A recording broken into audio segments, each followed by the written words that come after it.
Yon, magandang araw mga kasangga. Break time lang namin dito sa trabaho. Babati ko lang na happy birthday si Mami Bila ng aming disciplinarian sa Kasangga Foundation.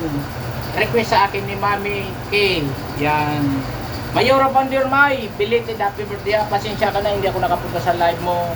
Sa birthday live event mo, charity sa Nasugbo, Batangas. Kasi kinailangan kasi yun sa sakyan ko. Kasi dyan na Mayora Pondermay ha. Thank you. And of course, ito nga, 2 taon ko nang binabati si Mami Bila na nung last year, binati ko siya video greetings din nung last year. Sabi ko, Mami Bila, happy birthday. Lagi palakasin mo ang inyong kalusugan, tapos lagi kang maniwala sa taas. Yun lang. Ingatan mo ang iyong kalusugan. Ngayon, August 12, birthday ni Mami Bila. Mami Bila, happy birthday uli.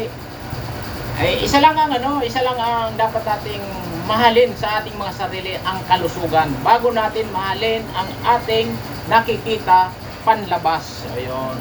Kailangan natin mahalin muna yung panloob nating healthy body. Ayun. Mami Bila, happy birthday. I love you, walang expiration.